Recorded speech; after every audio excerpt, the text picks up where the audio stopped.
Caí al suelo delante de 40 invitados en la cena de Navidad cuando mi propio hijo me empujó de mi silla para darle mi lugar a su suegro. Ese momento de humillación pública cambió todo entre nosotros, pero lo que él no sabía es que yo llevaba meses observando cada detalle, cada palabra, cada gesto de desprecio. Antes de continuar, suscríbete al canal, activa la campanita porque todos los días tenemos nuevas historias. Deja tu like y cuéntanos en los comentarios desde qué ciudad nos estás viendo. Me llamo Emilio Vargas Montero. Tengo 68 años y durante toda mi vida creí que había construido algo sólido. Una familia unida, hijos agradecidos, un legado de valores y trabajo honesto. Pero esa noche de Navidad del 2023, mientras yacía en el suelo de mi propia casa, mirando el techo con las mejillas ardiendo de vergüenza, comprendí que tal vez había estado ciego durante años. O quizás simplemente no quise ver lo que siempre estuvo ahí, esperando el momento perfecto para revelarse. Todo comenzó 3 meses antes de esa Navidad fatídica. Era septiembre, y mi hijo Rodrigo Vargas Prieto, de 42 años, había empezado a visitarme con menos frecuencia.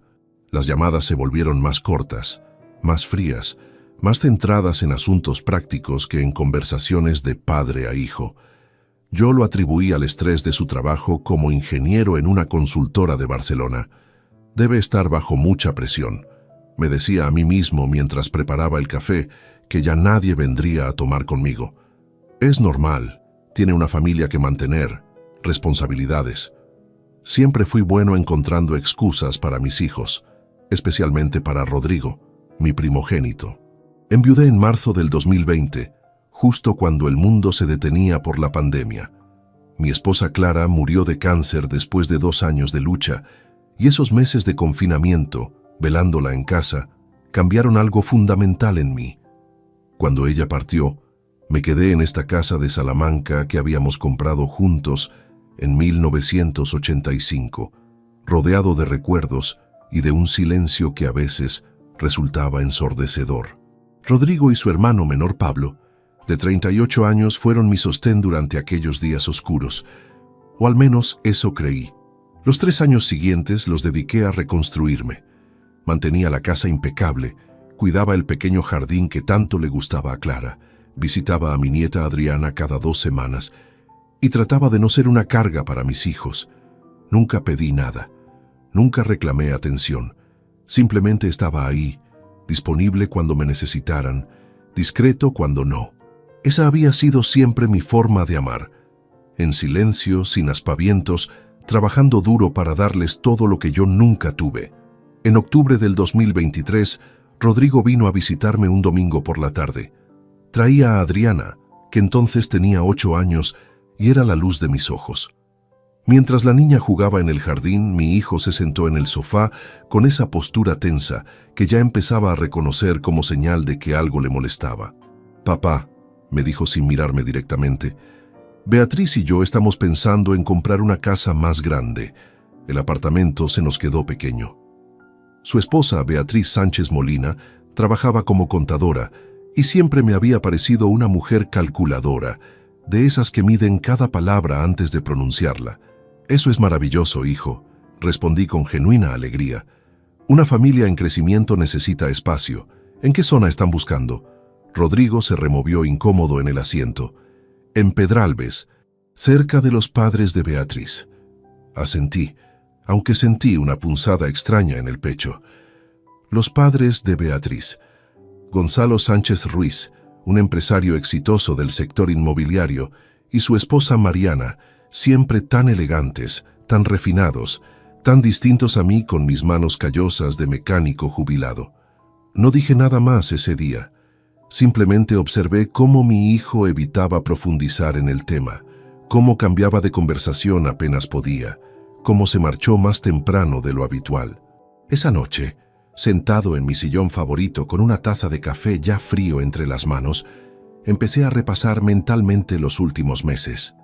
Los cumpleaños olvidados, las promesas de «la próxima semana te visito», que nunca se cumplían, la forma en que Rodrigo hablaba de Gonzalo con una admiración que nunca había usado para referirse a mí. A principios de noviembre, llamé a Rodrigo para proponerle que organizáramos la cena de Navidad en mi casa. Llevábamos 3 años sin celebraciones grandes desde la muerte de Clara, y sentía que era momento de reunir a la familia nuevamente.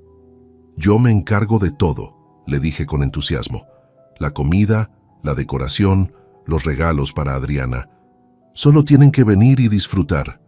Hubo un silencio largo al otro lado de la línea. Demasiado largo. «No sé, papá. Beatriz ya había hablado de hacer algo en casa de sus padres». Insistí, quizás más de lo que debería. «Rodrigo, hace años que no tenemos una Navidad familiar. Tu madre hubiera querido...» «Está bien», me interrumpió con un tono que no supe interpretar. «Haremos la cena en tu casa». Durante todo noviembre, me dediqué a los preparativos con una ilusión que no sentía desde hacía años. Limpié cada rincón de la casa, reparé algunos desperfectos, compré manteles nuevos, encargué el mejor jamón ibérico que pude encontrar. Llamé a Pablo, quien aceptó venir con su novia sin ninguna reserva. Llamé a mis hermanas, a algunos primos cercanos. Quería que fuera una noche especial, una noche para recordar, una noche donde todos entendieran que esta familia seguía unida a pesar de las ausencias. La mañana del 24 de diciembre me levanté temprano. Había dormido poco, emocionado como un niño. Preparé el salón, coloqué las sillas adicionales alrededor de la gran mesa de roble que Clara y yo habíamos comprado en una subasta hacía 30 años. 40 personas vendrían esa noche. 40 testigos de lo que sería mi última Navidad, como el patriarca ingenuo que creía que el amor lo conquistaba todo. Los invitados comenzaron a llegar alrededor de las 8 de la noche. Primero vinieron mis hermanas Dolores y Amparo con sus esposos, luego algunos primos, vecinos cercanos que consideraba amigos, y finalmente Pablo con su novia Cristina. Todos traían botellas de vino, turrones, sonrisas genuinas. La casa se llenó de voces, risas, ese calor humano que tanto había extrañado durante los últimos años de soledad.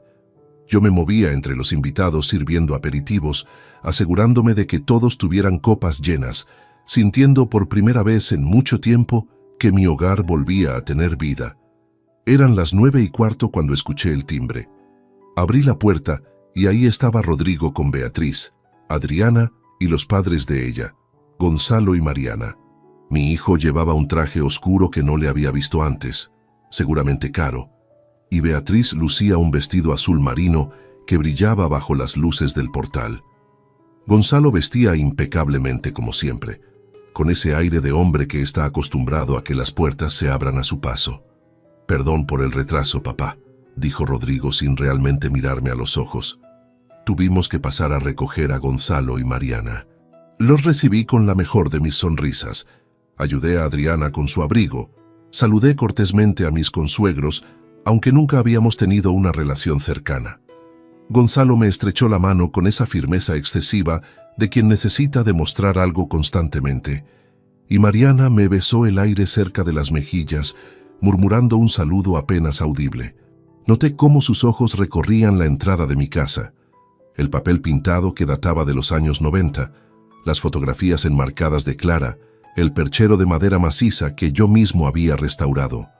Pude leer en su expresión exactamente lo que pensaba, aunque jamás lo dijera en voz alta. Entramos al salón donde ya estaban reunidos todos los demás invitados. Presenté a los recién llegados. Ofrecí bebidas, traté de que Gonzalo y Mariana se sintieran cómodos, aunque era evidente que este no era su ambiente habitual. Pablo se acercó a saludar a su hermano con un abrazo tibio, de esos que se dan por obligación más que por afecto. Yo observaba todo desde mi posición junto a la mesa, notando detalles que antes me hubieran pasado desapercibidos. La forma en que Rodrigo se posicionaba físicamente más cerca de Gonzalo que de mí, cómo Beatriz susurraba algo al oído de su madre mientras me miraban de reojo, la sonrisa forzada de mi hijo cuando algún invitado le preguntaba por su trabajo. A las 10:45 anuncié que era hora de sentarnos a cenar. Había planeado la distribución de los asientos cuidadosamente durante días. Yo presidiría la mesa desde la cabecera principal, como correspondía al anfitrión y patriarca de la familia. A mi derecha sentaría a Adriana, luego Rodrigo y Beatriz. A mi izquierda, Pablo, Cristina y el resto de los familiares más cercanos. Gonzalo y Mariana tendrían lugares de honor cerca del centro, donde podrían conversar cómodamente con todos. Me había parecido un arreglo perfecto, equilibrado, respetuoso con todos los presentes. Los invitados comenzaron a dirigirse hacia sus sillas. Yo ya estaba de pie junto a mi lugar en la cabecera, esperando a que todos se acomodaran para hacer un brindis en memoria de Clara antes de comenzar la cena. Adriana ya se había sentado a mi derecha, con esa alegría infantil que iluminaba cada espacio que ocupaba. Los demás buscaban sus nombres en las pequeñas tarjetas que había colocado sobre cada plato. El murmullo de conversaciones llenaba el comedor. Todo parecía perfecto. Todo estaba exactamente como lo había imaginado durante semanas. Entonces, Rodrigo entró al comedor con Gonzalo a su lado. Vi cómo mi hijo escaneaba rápidamente la mesa, localizó mi posición en la cabecera, luego miró a su suegro y algo oscuro cruzó por su rostro. Algo que jamás había visto antes en él. Se acercó hacia mí con pasos decididos mientras yo sostenía el respaldo de mi silla, ajeno completamente a lo que estaba por suceder. El ruido de las conversaciones continuaba a nuestro alrededor. Nadie prestaba atención todavía. Nadie excepto Pablo, que después me confesaría que algo en la postura de su hermano le había alertado. Rodrigo llegó hasta donde yo estaba y sin decir una palabra colocó su mano sobre mi hombro. No fue un gesto afectuoso. Fue firme, posesivo, con una presión que me hizo girar levemente hacia él. «Papá», dijo en voz lo suficientemente alta como para que varios invitados cercanos dejaran de hablar y voltearan a mirarnos. «Levántate. Ese asiento es para Gonzalo. Él es más importante». Las palabras cayeron sobre mí como piedras. No las comprendí de inmediato. Mi cerebro se negaba a procesarlas. Debía haber escuchado mal. Debía ser algún tipo de broma que no entendía. Pero entonces mi hijo empujó. No fue un empujón violento. No me lanzó con fuerza brutal. Pero fue lo suficientemente contundente como para hacerme perder el equilibrio. Mis piernas de 68 años no respondieron a tiempo. Sentí como el mundo se inclinaba, como mis manos buscaban algo de qué aferrarse, y solo encontraban aire. Caí hacia atrás. Mi cadera golpeó primero contra el suelo de madera, luego mi espalda, y finalmente mi cabeza rebotó suavemente contra las tablas. No sentí dolor físico en ese instante, solo un vacío enorme, una incomprensión total de lo que acababa de ocurrir. El silencio que siguió fue absoluto. 40 personas conteniendo la respiración simultáneamente. Desde mi posición en el suelo, con la vista clavada en las vigas de madera del techo que había barnizado yo mismo 20 años atrás, pude escuchar únicamente el latido acelerado de mi propio corazón. Nadie se movía. Nadie hablaba.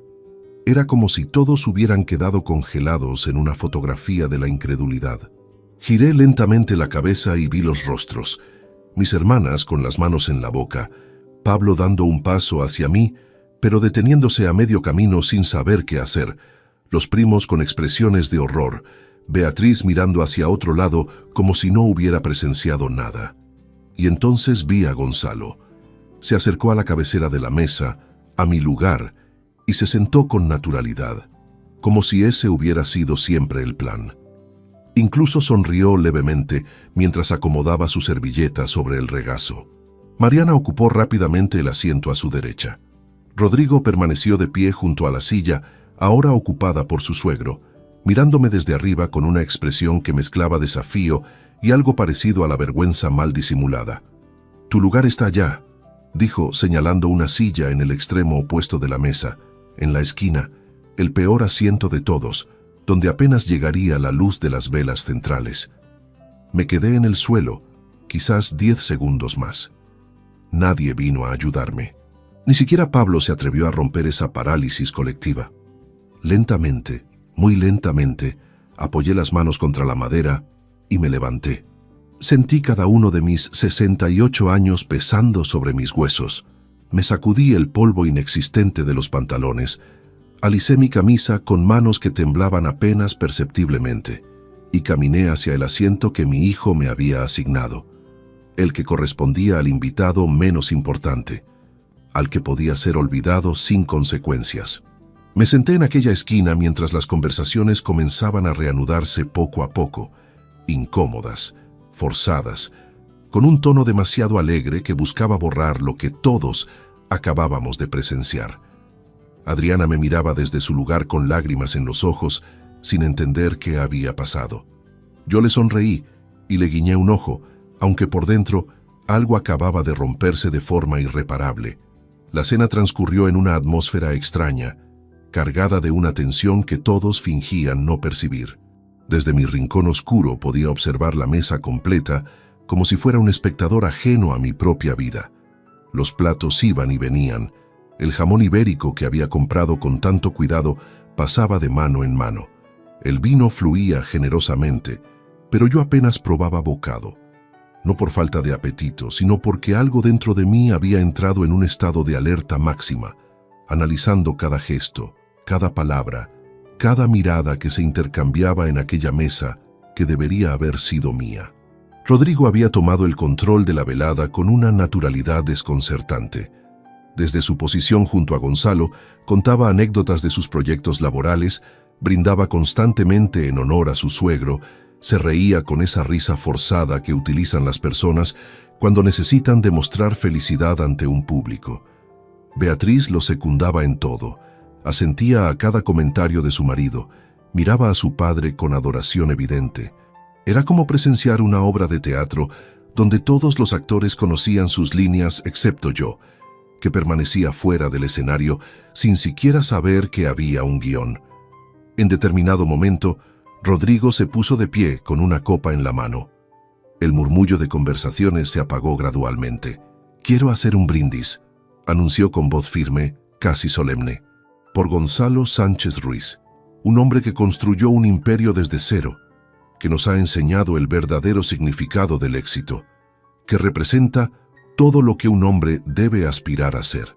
Las palabras caían sobre mí como cuchillos pequeños pero afilados. Todos levantaron sus copas, todos menos Pablo, que mantenía la suya sobre la mesa con expresión incómoda, y yo que sostenía la mía sin llevarla a los labios. Gonzalo agradeció el brindis con esa modestia falsa de quienes están acostumbrados a los elogios.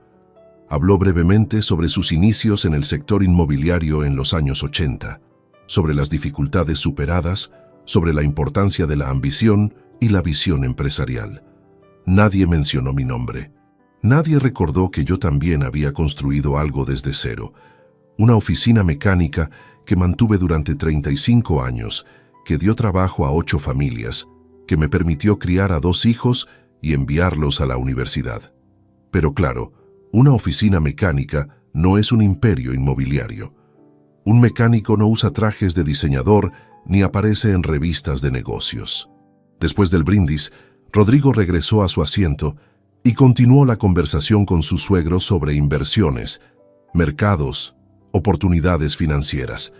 Hablaban en ese lenguaje de cifras y porcentajes que yo nunca había dominado ni me había interesado dominar. Mi hijo parecía brillar bajo la luz de la aprobación de Gonzalo, como si cada gesto de asentimiento del empresario le otorgara más valor, más existencia real. Observé cómo Beatriz tocaba el brazo de Rodrigo cada vez que éste decía algo especialmente inteligente, cómo Mariana sonreía satisfecha viendo a su yerno convertirse en discípulo aventajado de su esposo. Fue entonces cuando llegaron los regalos. Rodrigo sacó de debajo de la mesa una caja alargada envuelta en papel dorado. «Gonzalo», dijo con una sonrisa amplia, «esto es para ti. Un pequeño detalle de agradecimiento por todo tu apoyo este año». El empresario desenvolvió el paquete con cuidado y extrajo un reloj de marca suiza, uno de esos que cuestan más de lo que yo ganaba en 3 meses cuando trabajaba. La mesa entera hizo exclamaciones de admiración. Gonzalo se lo colocó inmediatamente en la muñeca, mostrándolo a todos como un trofeo. «Es demasiado, Rodrigo», dijo con falsa humildad. «Nada es demasiado para quien me ha enseñado tanto», respondió mi hijo. Esperé mi regalo. Esperé que Rodrigo sacara otra caja, algo, cualquier detalle que indicara que su padre también existía en aquella celebración. Pero no hubo nada. Bueno, no exactamente nada. Minutos después, casi como una ocurrencia tardía, Beatriz empujó hacia mi lado de la mesa una bolsa de papel arrugada. «Esto es para ti, Emilio», dijo sin mirarme directamente. Dentro había una botella de vino. No uno de esos vinos especiales que se guardan para ocasiones memorables, sino uno común de supermercado, con etiqueta en oferta todavía visible. Costaba quizás 5 euros. El reloj de Gonzalo valía probablemente 3.000. Sostuve la botella entre mis manos, sintiendo su peso insignificante. Nadie más pareció notar el contraste, o tal vez lo notaron pero prefirieron fingir que no. Adriana me miraba desde su asiento con preocupación. Esa intuición infantil que percibe cuando algo está profundamente mal, aunque no pueda nombrarlo. Le sonreí nuevamente, guiñándole el ojo, porque no quería que mi nieta cargara con el peso de entender lo que estaba sucediendo. Ya tendría tiempo de aprender sobre decepciones cuando fuera mayor. Mientras todos conversaban animadamente alrededor de Gonzalo, mi mente comenzó a viajar hacia atrás en el tiempo. Recordé el año 2008, cuando Rodrigo vino a casa diciéndome que había sido aceptado en una universidad prestigiosa para estudiar ingeniería. Tenía 18 años y los ojos brillantes de quien todavía cree que el mundo es puro y las oportunidades infinitas. «Papá», me había dicho entonces, «sé que la matrícula es cara, pero es mi sueño. Haré lo que sea necesario. Trabajaré mientras estudio si hace falta». Yo había sonreído y negado con la cabeza. «No vas a trabajar. Vas a concentrarte en estudiar. Yo me encargo del resto». Y me encargué. Vendí la oficina mecánica que había sido mi vida durante 35 años. 120.000 euros recibí por ella, y cada céntimo fue destinado a los 4 años de universidad de Rodrigo, más un máster posterior, más el apartamento pequeño donde vivió durante sus estudios en Barcelona. Nunca le dije cuánto había costado realmente. Nunca le conté las noches sin dormir pensando en cómo pagaría el siguiente semestre. Nunca mencioné que vendí también el coche que acababa de comprar porque necesitaba ese dinero extra para sus libros y material. Clara me había dicho entonces: «Emilio, tal vez estamos dándole demasiado. Tal vez debería aprender el valor del esfuerzo». Pero yo la había convencido de lo contrario. «Nuestro hijo no va a sufrir las carencias que sufrimos nosotros», le respondí, con la convicción de quien cree estar haciendo lo correcto. «Le daremos todas las oportunidades que podamos». Eso es lo que hacen los buenos padres. Ahora sentado en aquel rincón oscuro, sosteniendo una botella de vino de 5 euros, me preguntaba si Clara no había tenido razón desde el principio. Después de la cena, sirvieron el posturón y los dulces navideños. Gonzalo monopolizaba la conversación con historias de sus viajes a Dubái, sus reuniones con inversionistas internacionales, sus próximos proyectos de desarrollo inmobiliario. Rodrigo escuchaba embobado cada palabra, como un estudiante ante su maestro más admirado. En determinado momento, mi hijo dijo algo que se me quedó grabado. «Siempre quise tener un mentor así, alguien que realmente entienda cómo funciona el mundo del éxito». Lo dijo mirando directamente a Gonzalo, sin voltear ni una sola vez hacia donde yo estaba. Pablo se levantó de su asiento y vino a sentarse en la silla vacía junto a mí. «Papá», susurró con voz tensa, «esto no está bien. Deberíamos irnos. No tienes por qué aguantar esto». Coloqué mi mano sobre la suya y negué suavemente con la cabeza. «Quédate tranquilo, hijo. Estoy bien». No estaba bien. Claro que no. Pero algo en mi interior había comenzado a despertar. No era rabia todavía. No era siquiera indignación clara. Era algo más frío, más calculado. Una parte de mi cerebro había empezado a trabajar en silencio, archivando cada detalle de aquella noche, cada palabra pronunciada, cada gesto de desprecio. Estaba observando y aprendiendo. Estaba tomando nota mental de todo.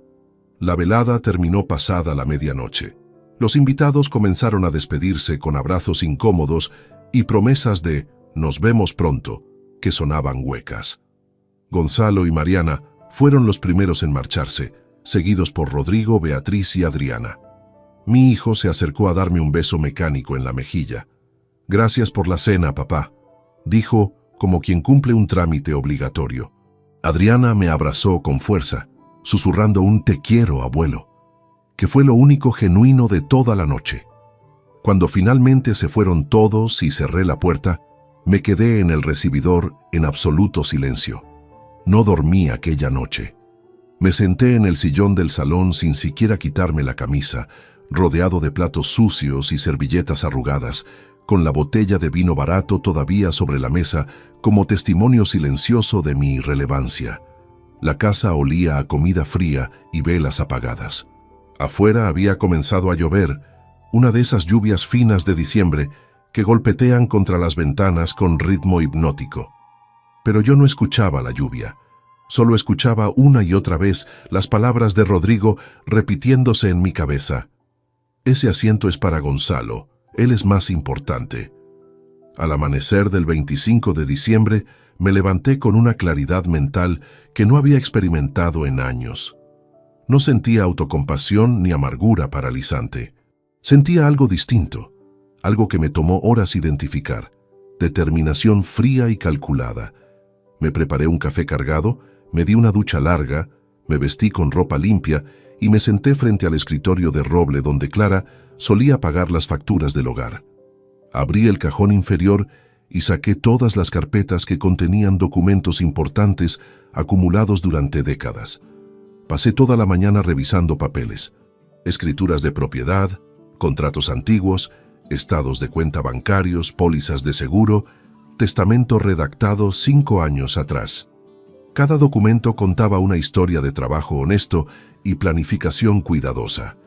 Encontré la escritura del apartamento en Valladolid que había comprado en el 2015, como inversión para mi jubilación. Era un piso de 3 habitaciones en buen barrio, bien mantenido, que ahora valía considerablemente más de lo que pagué por él.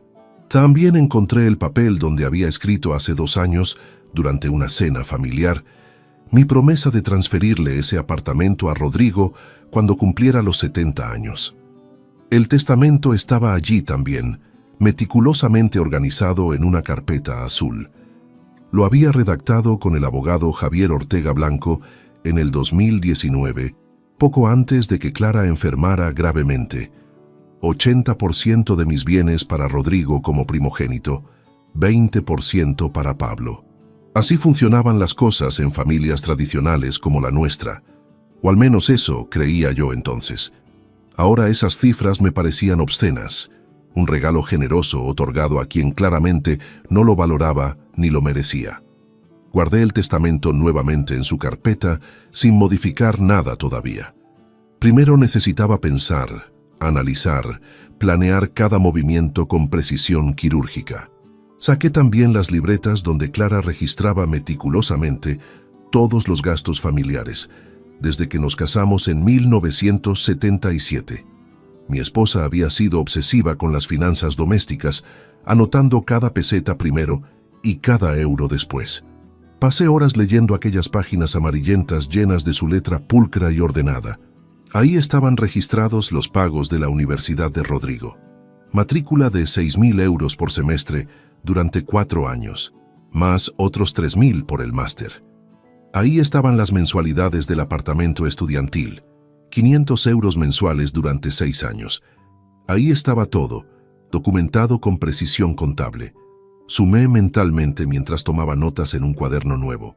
Entre estudios, alojamiento, manutención y ayudas varias, había invertido aproximadamente 140.000 euros en la educación de Rodrigo.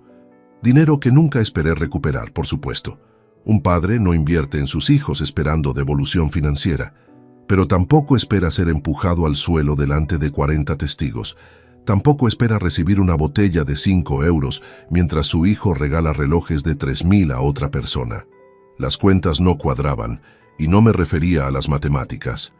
El 26 de diciembre llamé a Javier Ortega Blanco. Llevábamos 20 años de relación profesional y lo consideraba más que un simple abogado. «Emilio», me saludó con calidez genuina, «Feliz Navidad. ¿Cómo estuvo la cena familiar?» Hubo un silencio largo antes de que yo respondiera. Necesito que nos reunamos pronto, Javier. Hay asuntos que debo resolver. Algo en mi tono debió alertarlo porque no hizo más preguntas. Pasado mañana en mi despacho. A las 10 de la mañana, ¿te viene bien? Confirmé la cita y colgué. Después marqué el número de Vicente Morales Castro, mi amigo desde los tiempos de la escuela primaria. Vicente tenía 70 años, 2 más que yo, y había sido profesor de historia hasta jubilarse. Siempre había sido el más sensato de nuestro grupo, el que pensaba antes de actuar, el que daba consejos equilibrados sin dejarse llevar por emociones pasajeras. Nos habíamos apoyado mutuamente durante todas las crisis importantes de nuestras vidas. Divorcios, enfermedades, pérdidas. Si alguien podía ayudarme a pensar con claridad, era él. «Vicente, necesito hablar contigo», le dije cuando contestó. «Algo serio. ¿Puedes venir a casa esta tarde?» Mi amigo captó la urgencia inmediatamente. «Voy para allá en 1 hora». Cuando llegó, todavía llevaba restos de turrón en las comisuras de los labios y olor a colonia navideña. Nos sentamos en la cocina con café recién hecho y le conté todo. No omití ningún detalle. El empujón, la caída, la humillación pública, el contraste entre el reloj carísimo y la botella barata, las palabras de mi hijo declarando que Gonzalo era más importante que su propio padre. Vicente escuchó sin interrumpir, asintiendo ocasionalmente, con el ceño cada vez más fruncido. Cuando terminé mi relato, se quedó callado durante varios minutos, mirando fijamente su taza de café como si allí pudiera encontrar las palabras adecuadas. «Emilio», dijo finalmente, «conozco a Rodrigo desde que era un crío. Lo vi crecer, y te digo algo que tal vez no quieres oír. Este comportamiento no apareció de la noche a la mañana. Los signos estaban ahí, pequeños desprecios acumulados durante años que tú decidiste no ver porque es tu hijo. Tenía razón, y yo lo sabía». Recordé entonces docenas de episodios menores que había archivado en algún rincón oscuro de mi memoria. Rodrigo a los 25 años diciéndome que mis consejos sobre trabajo estaban obsoletos. Rodrigo a los 30 criticando mi forma de vestir cuando visitábamos restaurantes elegantes. Rodrigo a los 35 sugiriendo que vendiera la casa de Salamanca porque vivir en el centro ya no tiene sentido a tu edad. Siempre frases envueltas en preocupación falsa, siempre comentarios que podían interpretarse como bien intencionados, pero que llevaban un filo cortante debajo. «¿Qué vas a hacer?», preguntó Vicente. Me tomé mi tiempo para responder porque necesitaba escuchar mis propias palabras en voz alta, darles forma real fuera de mis pensamientos. «Voy a tomar decisiones, Vicente, decisiones que debí tomar hace años. No voy a gritar ni a montar escándalos. No voy a rogar por respeto o por amor. Simplemente voy a actuar». Mi amigo asintió lentamente. «¿Necesitas ayuda?» «Por ahora solo necesito que alguien me confirme que no estoy exagerando, que no estoy siendo un viejo resentido que malinterpreta las cosas». Vicente colocó su mano sobre la mía con firmeza. «No estás exagerando. Lo que te hizo Rodrigo fue imperdonable. Esa confirmación externa fue lo último que necesitaba». Durante los siguientes días, me dediqué a investigar cada aspecto de mi situación financiera y legal con meticulosidad obsesiva. Llamé al banco para conocer el valor actualizado del apartamento de Valladolid. 210.000 euros, me informaron. Había aumentado casi el doble desde la compra. Revisé las condiciones del testamento, las cláusulas, los porcentajes. Busqué entre mis archivos todos los recibos de transferencias bancarias que había hecho a Rodrigo durante los últimos 15 años. Ayudas para el coche, para la boda, para el nacimiento de Adriana, para emergencias varias que siempre aparecían en el momento menos oportuno. También revisé los mensajes de WhatsApp antiguos que todavía conservaba en mi teléfono. Encontré conversaciones reveladoras. En una de ellas, de hacía 6 meses, Rodrigo me escribía: «Papá, Gonzalo dice que tus ideas sobre inversión están completamente equivocadas. Deberías escuchar más a gente que sabe realmente de finanzas». En otra, de hace 1 año: «No puedo ir a tu cumpleaños, tenemos cena con los padres de Beatriz. Ellos sí saben organizar eventos como corresponde. pequeñas puñaladas disfrazadas de mensajes casuales. El 28 de diciembre a las 10 en punto, estaba sentado frente al escritorio de Javier Ortega Blanco, en su despacho del centro de Salamanca. La oficina tenía ese olor característico a papel viejo y café fuerte que siempre me había resultado reconfortante. Javier era un hombre de 55 años, calvo, con gafas de montura metálica y esa expresión perpetuamente seria de quien ha visto demasiados dramas familiares desarrollarse en su presencia. Nos habíamos conocido cuando yo necesité asesoría legal para ampliar mi taller mecánico en el 2004, y desde entonces había gestionado todos mis asuntos importantes. «Cuéntame qué pasó», dijo sin preámbulos una vez que su secretaria nos trajo café y cerró la puerta. Le relaté la historia completa igual que había hecho con Vicente, pero esta vez añadiendo todos los detalles legales y financieros que había recopilado durante los últimos días. Javier tomaba notas en un bloc amarillo con esa letra microscópica que solo él podía descifrar después. Cuando terminé, dejó la pluma sobre el escritorio y se recostó en su silla de cuero negro. «Legalmente tienes toda la libertad de hacer lo que quieras con tus propiedades», comenzó con tono profesional. «El apartamento de Valladolid está a tu nombre exclusivo. La promesa verbal o escrita que hiciste a Rodrigo no tiene validez legal vinculante, a menos que se hubiera formalizado mediante contrato notarial, lo cual no es el caso, según me dices». Asentí confirmando sus palabras. «En cuanto al testamento, puedes modificarlo cuando desees. Eres perfectamente capaz mentalmente, tienes 68 años, no existe presión indebida ni coacción. Cualquier cambio que hagamos será completamente válido». Le expliqué exactamente lo que tenía en mente. Quería poner el apartamento en venta inmediatamente, de forma discreta pero efectiva.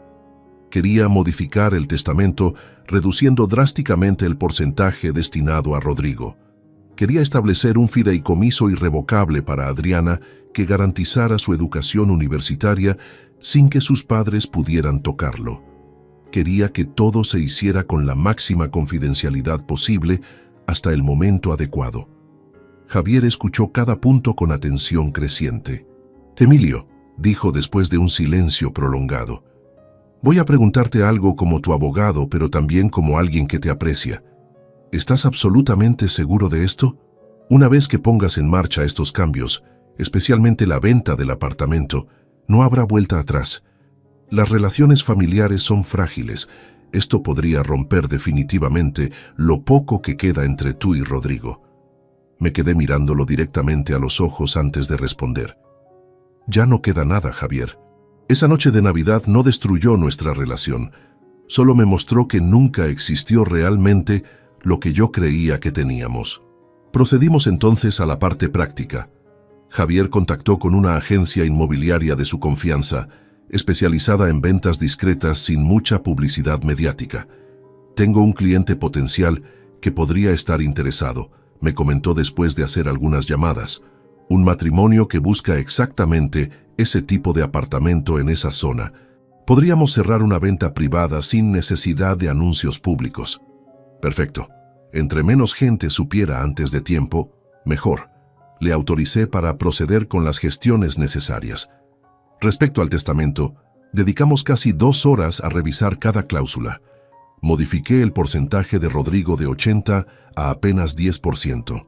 El 70% restante se dividiría entre Pablo, Adriana mediante el fideicomiso educativo y algunas donaciones benéficas a instituciones que ayudan a personas mayores abandonadas. Era mi pequeña manera de darle sentido a todo esto, de transformar el dolor en algo constructivo para otros que sufrían situaciones similares o peores que la mía. Javier redactó el Nuevo Testamento allí mismo, imprimió 3 copias. Las firmé ante su presencia como notario colegiado. «Una última cosa», dijo Javier mientras guardaba los documentos en una carpeta manila con mi nombre. «¿Has pensado en hablar con Rodrigo antes de ejecutar todo esto? Darle una oportunidad de explicarse o disculparse». Negué con la cabeza lentamente. Si hubiera querido disculparse, habría venido al día siguiente de Navidad. Han pasado 3 días. No he recibido ni una llamada, Ni un mensaje, nada. Su silencio me dice todo lo que necesito saber. Esto no es una decisión impulsiva, Javier. Es el resultado de años acumulando evidencias que yo me negaba a ver. Salí del despacho pasado el mediodía con una sensación extraña en el pecho. No era alivio exactamente, tampoco satisfacción. Era algo más parecido a la calma que viene después de tomar una decisión importante e irreversible. El tipo de calma que experimentas cuando finalmente te atreves a cerrar una puerta que debió cerrarse hace mucho tiempo. Caminé por las calles del centro de Salamanca, sintiendo el frío de diciembre en la cara, observando a las familias que todavía disfrutaban de sus vacaciones navideñas, ajeno a todo ese mundo de felicidad aparente.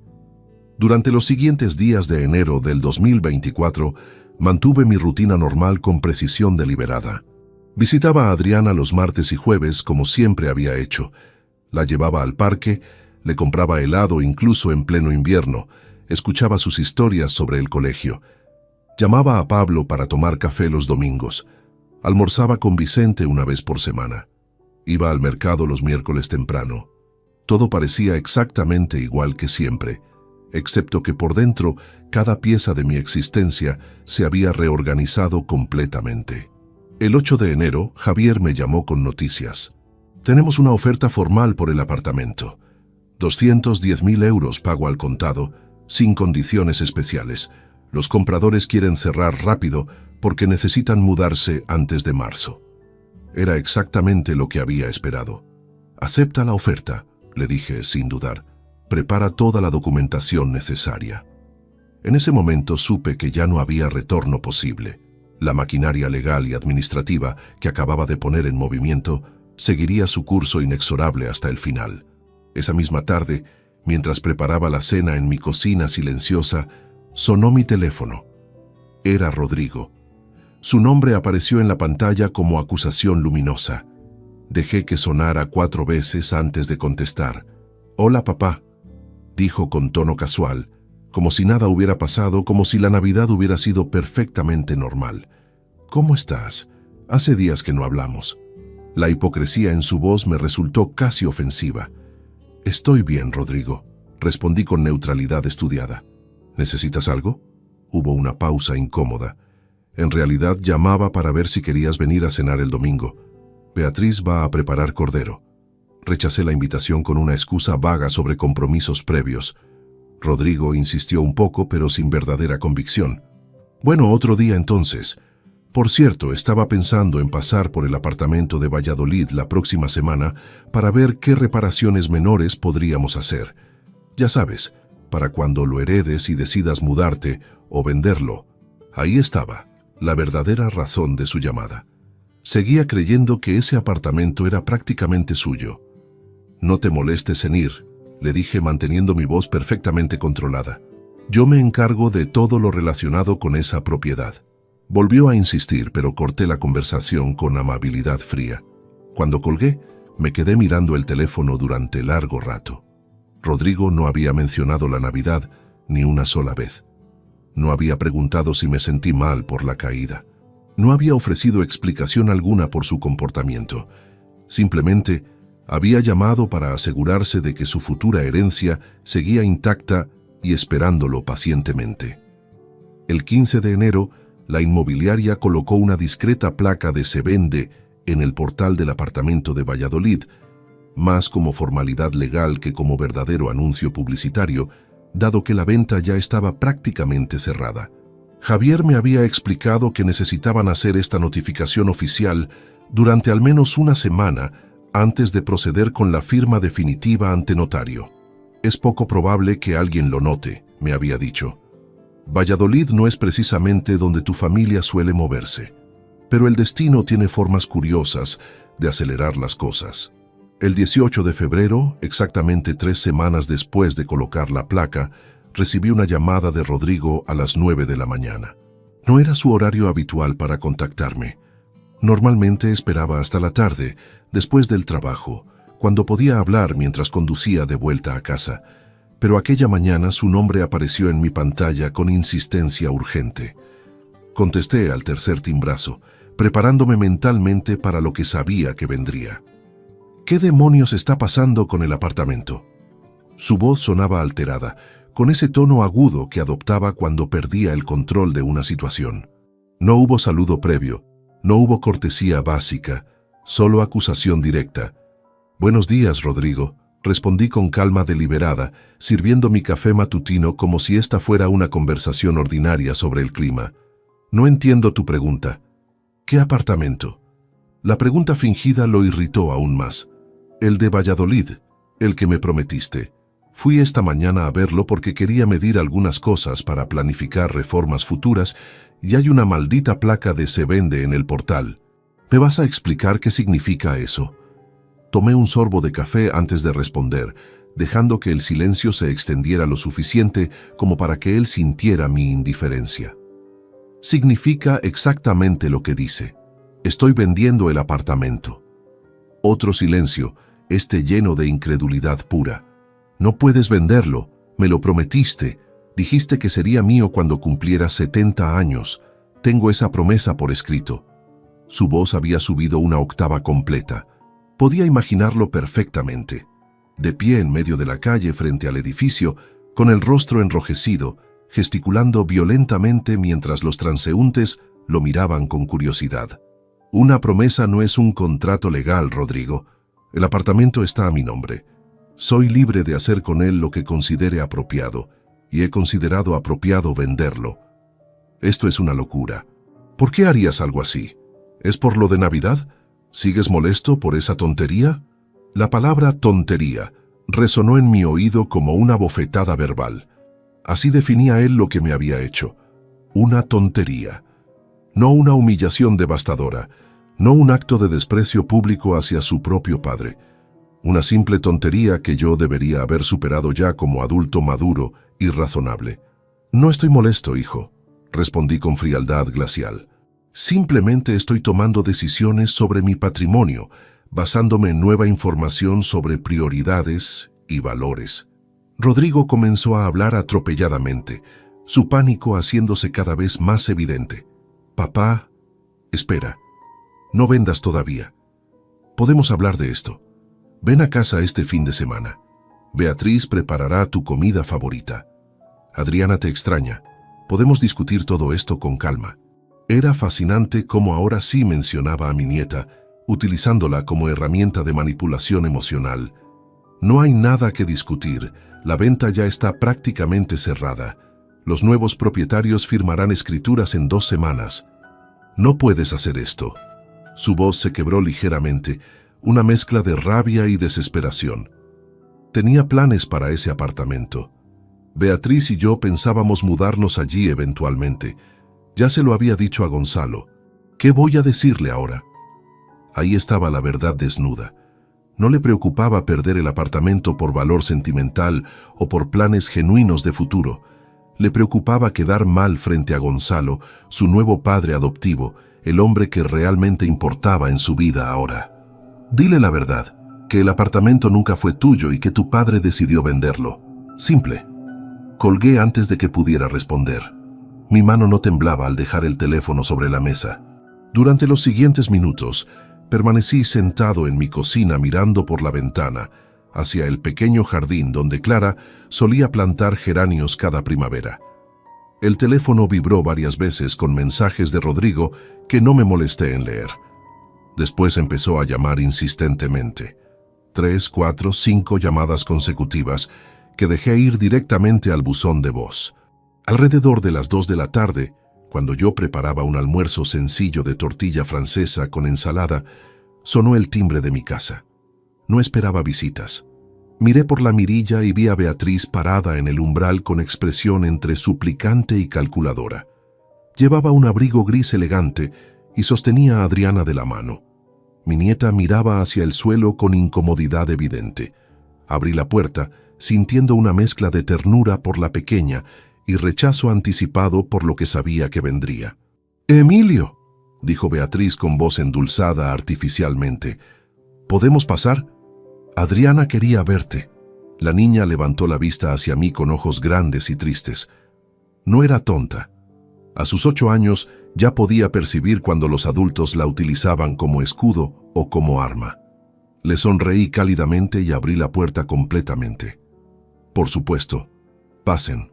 Las guié hasta el salón donde Adriana inmediatamente se dirigió a la estantería donde yo guardaba algunos juguetes y libros para sus visitas. Beatriz se sentó en el borde del sofá con postura rígida, las manos entrelazadas sobre su regazo, de manera que parecía estar rezando. Emilio, necesitamos hablar sobre el apartamento. Rodrigo está devastado. No puede creer que estés haciendo esto después de todo lo que hemos planeado. Me senté en mi sillón favorito y la observé con interés clínico, como quien estudia un insecto particularmente curioso bajo microscopio. ¿Qué planes exactamente, Beatriz? Porque yo nunca fui informado de ningún plan concreto. Ella suspiró con dramatismo exagerado. Bueno, planes de futuro. Ya sabes cómo son estas cosas. Una familia necesita seguridad, estabilidad. Ese apartamento representaba eso para nosotros. Asentí lentamente sin comprometerme a nada. Entiendo. Y dime, ¿dónde estaba esa preocupación por la familia el 24 de diciembre, cuando tu esposo me empujó al suelo delante de 40 personas para darle mi lugar a tu padre? La pregunta cayó entre nosotros como piedra en estanque tranquilo, generando ondas expansivas de incomodidad. Beatriz desvió la mirada hacia donde Adriana hojeaba un libro ilustrado, aparentemente ajena a nuestra conversación. Eso fue un malentendido. Rodrigo estaba estresado. Gonzalo es mayor, tiene problemas de espalda, necesitaba la silla más cómoda. No fue personal. Cada palabra que pronunciaba sonaba más hueca que la anterior. ¿No fue personal que mi hijo me humillara públicamente en mi propia casa? ¿No fue personal recibir una botella de vino de 5 euros mientras Gonzalo recibía un reloj de 3.000? Ilumíname, Beatriz, porque tal vez mi definición de personal es diferente a la tuya. Se removió incómoda en el sofá, cruzando y descruzando las piernas repetidamente. Mira, Emilio, sé que las cosas no salieron bien esa noche, pero castigar a toda la familia por un momento desafortunado me parece excesivo. Piensa en Adriana. Ese apartamento podría ser parte de su herencia algún día. Estás perjudicando a tu propia nieta. Ahí estaba la jugada maestra, utilizar a la niña como argumento emocional definitivo. Sonreí sin humor. Adriana está perfectamente bien cuidada. De hecho, he establecido un fideicomiso educativo que garantizará sus estudios universitarios completos sin importar la situación económica de sus padres. Ese fideicomiso es irrevocable e intocable. Así que no te preocupes por mi nieta. Yo sí pienso en su futuro, aunque parece que soy el único. Beatriz parpadeó varias veces procesando esta información inesperada. No había considerado que yo pudiera estar varios pasos adelante en el tablero. No sabía eso, admitió con voz más pequeña. Rodrigo no me lo mencionó, porque Rodrigo no lo sabe todavía, pero lo sabrá pronto junto con otras decisiones que he tomado recientemente respecto a mi patrimonio y mi testamento. Vi cómo su rostro palidecía gradualmente. Era lista. Podía atar cabos. Si había vendido el apartamento y establecido fideicomisos secretos, ¿qué más habría modificado sin consultarlos? Beatriz se marchó media hora después con Adriana, derrotada y visiblemente alterada. No había conseguido lo que venía a buscar. Mi retractación, mi perdón fácil, mi regreso dócil al papel de padre complaciente que perdona cualquier ofensa por mantener la paz familiar. La observé desde la ventana subir a su coche y alejarse por la calle mientras marcaba frenéticamente un número en su teléfono. Seguramente llamando a Rodrigo para informarle del fracaso de su misión y de las inquietantes revelaciones sobre fideicomisos y testamentos modificados. 2 días después, el 20 de febrero, Rodrigo apareció en mi puerta sin avisar. Eran las 7 de la tarde. Yo acababa de terminar de cenar, y su llegada me tomó desprevenido solo por el timing, no por la inevitabilidad del encuentro. Sabía que eventualmente vendría. Era cuestión de tiempo hasta que su orgullo cediera ante la necesidad de entender exactamente cuánto había perdido con sus acciones. Abrí la puerta y nos miramos durante varios segundos, en silencio tenso. «¿Puedo pasar?», preguntó con voz controlada pero temblorosa en los bordes. Asentí y me hice a un lado. Entró caminando con esa postura rígida de quien se prepara para una confrontación importante. No lo invité a sentarse. Nos quedamos de pie en el recibidor, dos hombres enfrentados en el espacio donde alguna vez hubo relación de padre e hijo. Beatriz me contó lo que hablaron. Comenzó con tono acusatorio. Dice que has perdido la razón, que estás tomando decisiones irracionales por despecho. ¿Irracionales? Repetí la palabra saboreándola. Explícame qué hay de irracional en gestionar mi propio patrimonio como mejor me parezca. Rodrigo apretó la mandíbula con frustración evidente.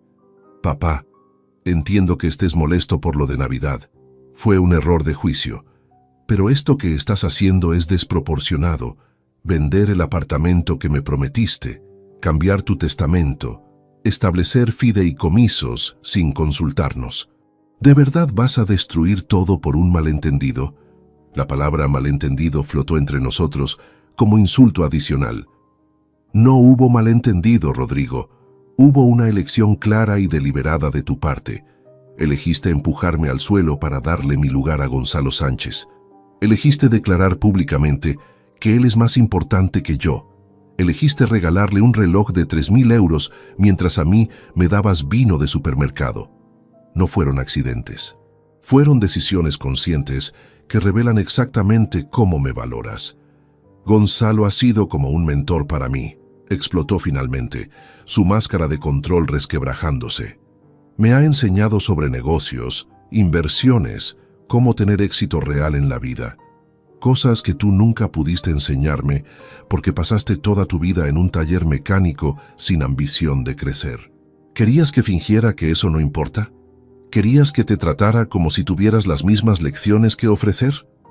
Sus palabras salieron como veneno acumulado durante años, finalmente liberado.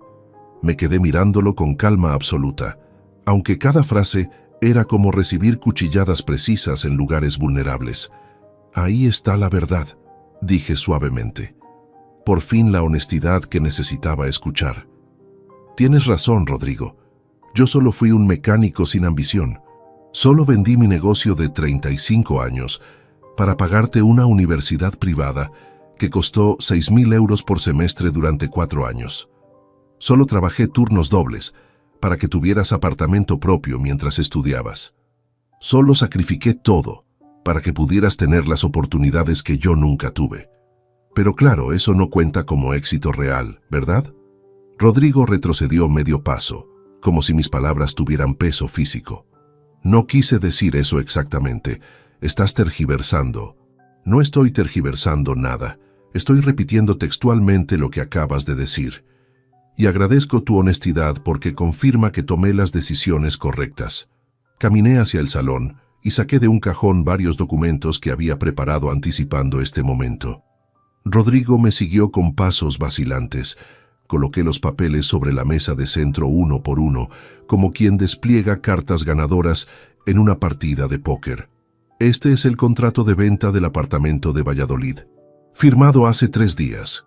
210.000 euros, dinero que ya está en mi cuenta bancaria. Vi cómo su rostro perdía color gradualmente. Este es mi testamento modificado. Tu porcentaje de herencia ha sido reducido de 80 a 10%. El resto se distribuye entre Pablo, el fideicomiso de Adriana, y varias organizaciones benéficas. Rodrigo tomó el testamento con manos temblorosas y comenzó a leer.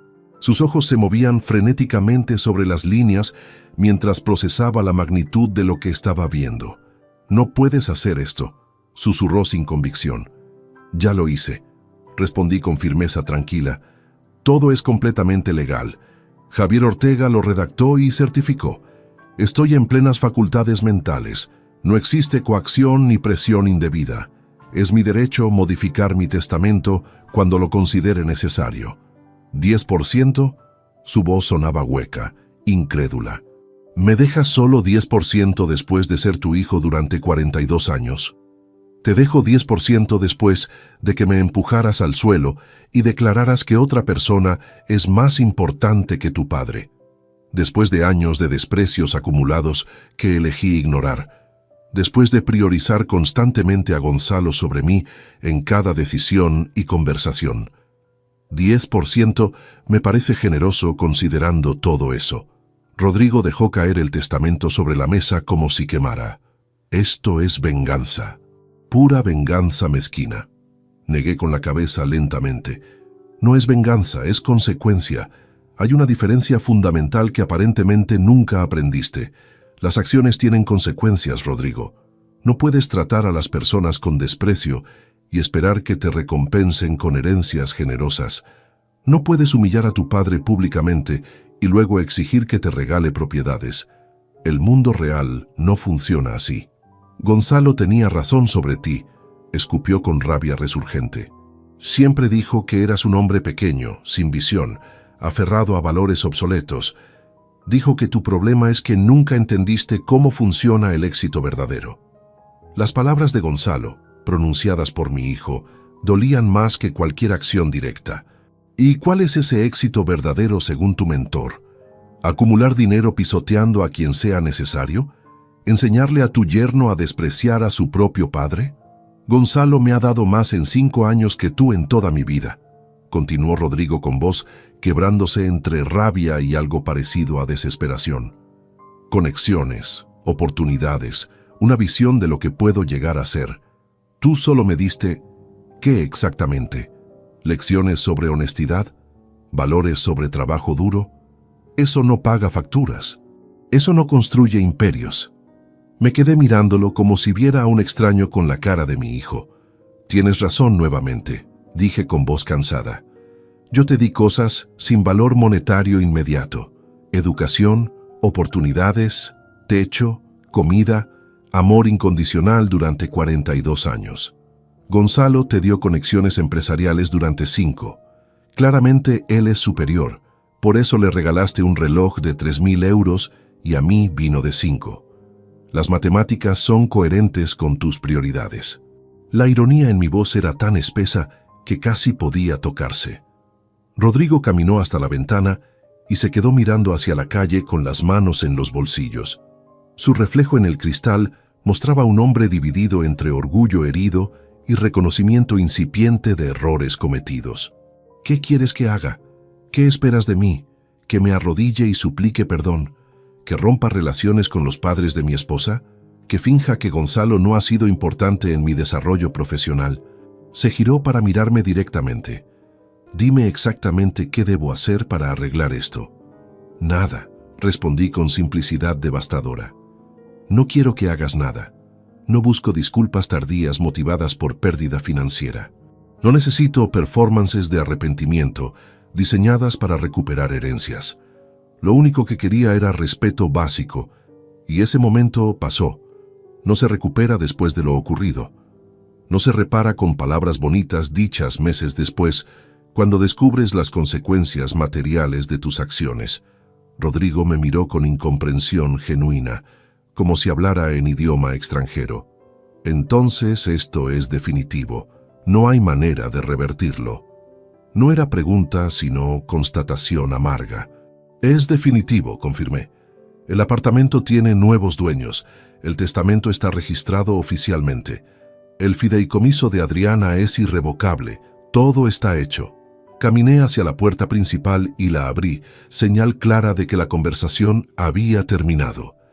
Rodrigo se quedó paralizado varios segundos antes de moverse lentamente hacia la salida.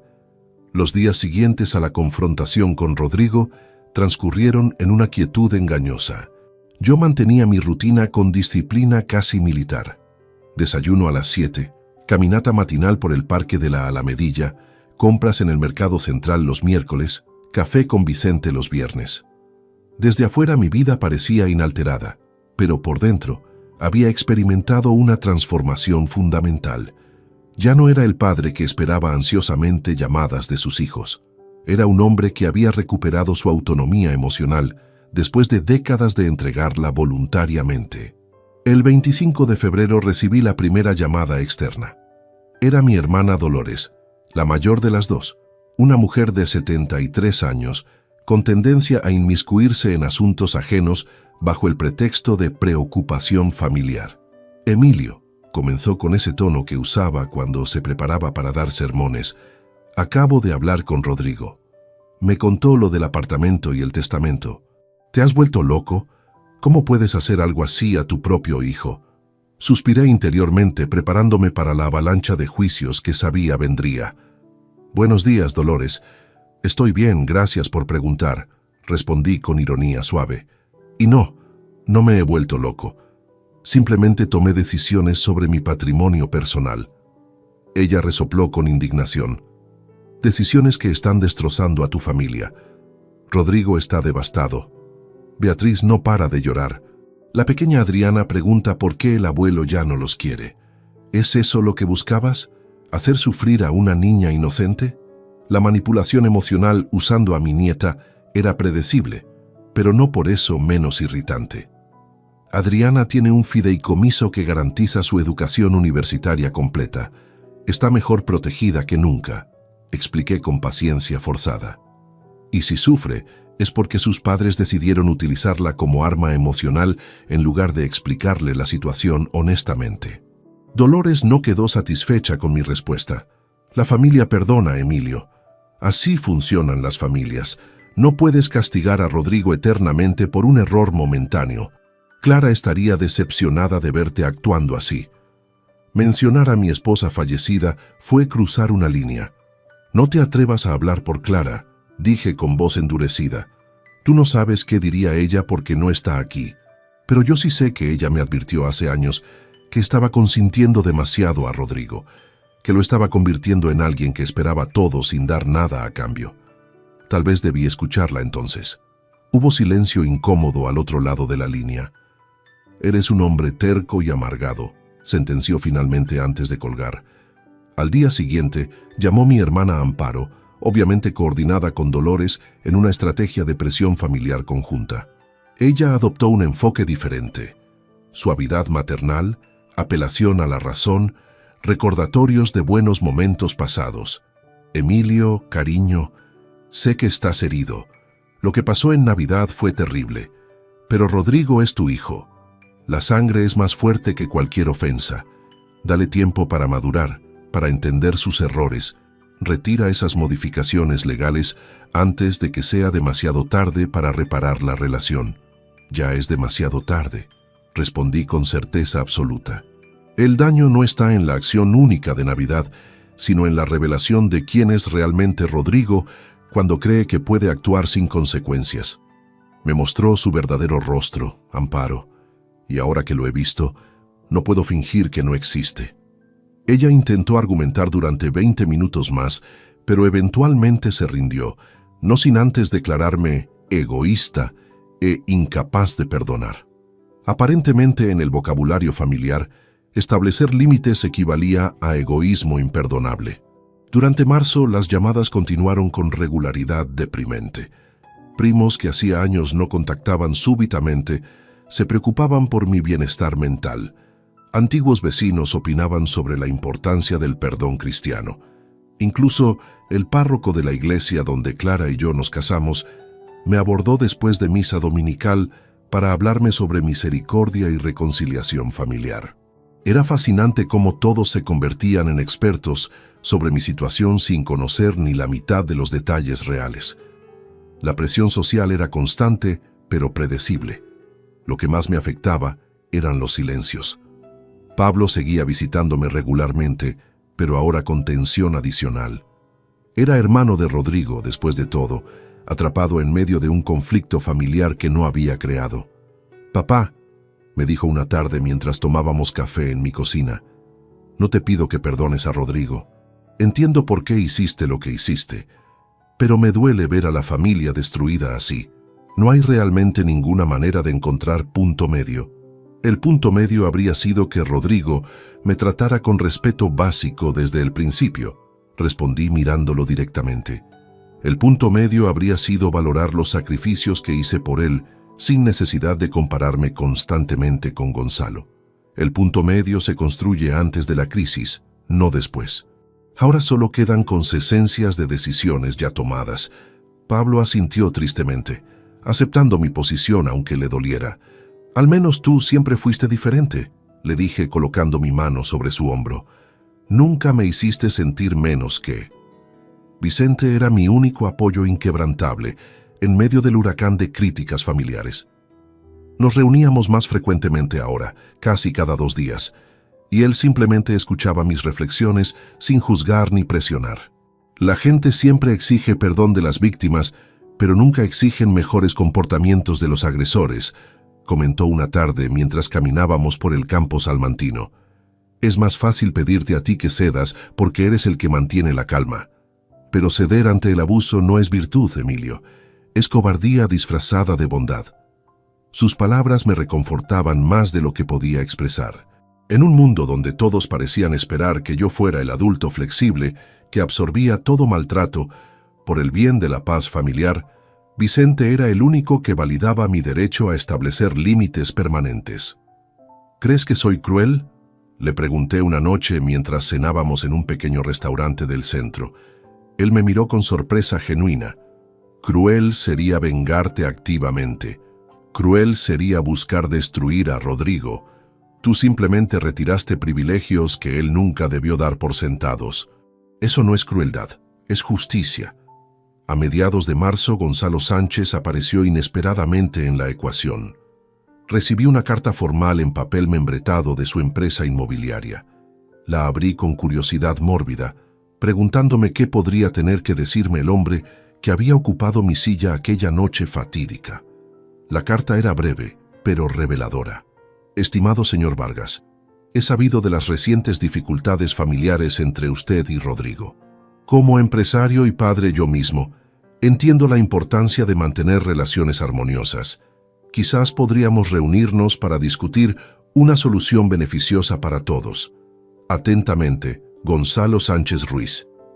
La arrogancia implícita en aquella carta me dejó sin palabras. Gonzalo, el catalizador indirecto de toda esta situación, el hombre cuya influencia había corrompido la perspectiva de mi hijo sobre valores verdaderos, ahora se ofrecía como mediador. ¿Solución beneficiosa para todos? Traduje mentalmente. Algún arreglo donde yo cediera mis posiciones a cambio de mantener la ilusión de familia unida que convenía a los intereses de todos menos a mi dignidad. Rompí la carta en pedazos pequeños y la tiré a la basura sin responder. 2 días después recibí llamada de número desconocido. Era Mariana, la esposa de Gonzalo, con voz aflautada y modulada, como si hablara con niño pequeño. Emilio, querido, soy Mariana Sánchez, espero no molestarte. Solo quería charlar contigo de madre a padre sobre esta situación tan lamentable con los chicos. El uso del diminutivo chicos para referirse a hombres de 40 y tantos años me resultó simultáneamente condescendiente y revelador de cómo ella veía el mundo. ¿Qué desea, Mariana?, pregunté sin calidez alguna. Ella carraspeó delicadamente. Bueno, verás, Gonzalo y yo apreciamos mucho a Rodrigo. Es como el hijo que nunca tuvimos varón. Y nos duele verlo sufrir así por este malentendido contigo. Gonzalo mencionó que les ofreció mediación, pero no respondiste. Pensé que tal vez una conversación más informal. La interrumpí sin ceremonias. No hay nada que mediar. Y con todo respeto, esta es una situación entre mi hijo y yo. No involucra a terceros, especialmente a aquellos que contribuyeron al problema original. Abril llegó con temperaturas más cálidas y flores brotando en el jardín que Clara había cuidado con tanto amor. Yo pasaba las tardes podando rosales y resembrando zonas descuidadas, encontrando en el trabajo manual una terapia silenciosa que ningún psicólogo podría haber proporcionado. Había algo profundamente satisfactorio en ver crecer cosas nuevas donde antes solo había tierra árida. Una metáfora demasiado obvia de mi propia transformación quizás, pero reconfortante de todas formas. El 8 de abril, mientras regaba los geranios nuevos, recibí una llamada de Vicente con tono inusualmente serio. Emilio, acabo de encontrarme con Alfonso Prieto en el mercado. Ya sabes cómo es de chismoso. Me contó que Rodrigo está atravesando dificultades económicas serias. Parece que perdió un cliente importante de su consultora, uno que representaba casi 40% de sus ingresos anuales. Están recortando personal y su posición peligra. Escuché la información sin sorpresa particular. El universo tiene formas curiosas de equilibrar cuentas. ¿Y me cuentas esto por alguna razón específica?, pregunté regresando mi atención a las plantas. Vicente suspiró al otro lado de la línea. Porque sé que eres buen hombre, Emilio, y pensé que querrías saberlo en caso de que... Bueno, en caso de que quisieras reconsiderar algo. Su preocupación era genuina, pero mal dirigida. Vicente, mi decisión no tuvo nada que ver con castigar económicamente a Rodrigo. Tuvo que ver con establecer límites sobre quién merece mi legado y mi confianza. Sus problemas financieros son coincidencia, no consecuencia de mis acciones. Colgamos poco después, pero las palabras de Vicente quedaron resonando en mi cabeza durante el resto del día. No sentía satisfacción por las dificultades de Rodrigo. No era ese tipo de padre que se regocija en el sufrimiento de sus hijos, pero tampoco sentía obligación de rescatarlo nuevamente.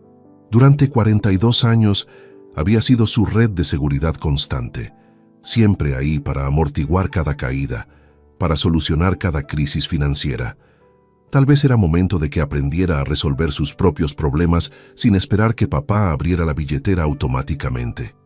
El 15 de abril, justo una semana después de enterarme de sus dificultades, Beatriz volvió a aparecer en mi puerta. Esta vez no traía a Adriana. Venía sola, con ojeras pronunciadas y ropa menos impecable que de costumbre. Había perdido ese barniz de perfección que siempre proyectaba. «Emilio, necesito hablar contigo», dijo sin preámbulos cuando abrí la puerta. Su voz temblaba ligeramente. La dejé pasar más por curiosidad que por compasión, guiándola al salón donde se sentó en el borde del sofá como pájaro asustado. «Supongo que vienes a hablar de la situación económica de Rodrigo», dije sentándome frente a ella. Beatriz asintió con ojos brillantes de lágrimas contenidas. «Está desesperado, Emilio. Perdió el contrato con Industrias Navarro. Era nuestro principal ingreso. Tenemos hipoteca, gastos del colegio de Adriana, préstamos del coche. No sé cómo vamos a cubrir todo sin ese dinero. Y con la venta del apartamento que esperábamos...» Dejó la frase colgando, esperando que yo llenara el espacio con ofrecimiento de ayuda. El apartamento nunca fue suyo. Recordé con voz firme, pero no cruel. Era mío, y decidí venderlo. Eso no cambia independientemente de su situación actual. Beatriz se llevó las manos al rostro, respirando profundamente antes de continuar. Lo sé. Sé que cometimos errores. Rodrigo lo sabe también, aunque sea demasiado orgulloso para admitirlo. Pero Adriana no tiene culpa de nada de esto. Es tu nieta. ¿De verdad vas a dejar que sufra por nuestros errores? Era el segundo intento de usar a la niña como palanca emocional. Esta vez, mi paciencia se agotó más rápido. Adriana no sufrirá, dije con tono que no admitía discusión. Tiene un fideicomiso de 80.000 euros destinado exclusivamente a su educación.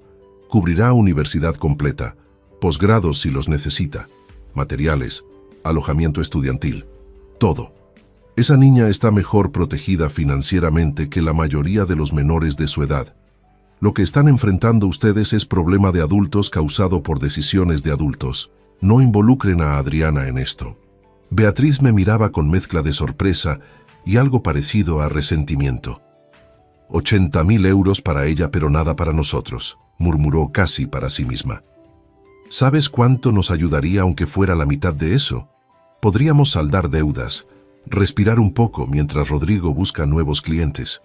La miré sin pestañear. Podrían haber pensado en eso antes de humillarme públicamente, antes de priorizar constantemente a Gonzalo sobre mí, antes de darme por sentado durante décadas asumiendo que siempre estaría ahí para rescatarlos. Las consecuencias llegan tarde, pero llegan, Beatriz. Ustedes están viviendo las suyas ahora. Ella se puso de pie abruptamente, las lágrimas finalmente cayendo por sus mejillas. Eres un hombre cruel, Emilio Vargas, un hombre cruel y rencoroso que disfruta viendo sufrir a su propia familia. Las palabras salieron con veneno destilado de frustración y miedo financiero. No disfruto viendo a nadie sufrir, respondí con calma que contrastaba con su explosión emocional. Simplemente me niego a ser el eterno salvador de personas que me trataron como opción secundaria. Hay diferencia entre crueldad y autopreservación. Beatriz caminó hacia la puerta, pero se detuvo con la mano en el picaporte. Rodrigo tenía razón sobre ti. Dijo que eras hombre pequeño, incapaz de entender el mundo moderno, aferrado a resentimientos del pasado. Ahora lo veo claramente. Abrió la puerta, pero antes de salir, agregó sin voltear: espero que tu orgullo te mantenga caliente cuando estés viejo y solo sin familia que te visite.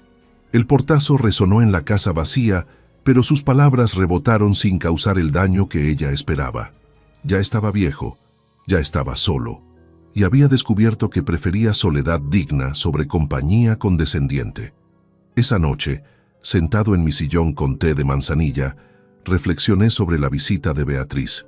Parte de mí, la parte que había sido padre protector durante toda mi vida adulta, sintió impulso automático de ayudar. Era mi hijo, después de todo, mi sangre.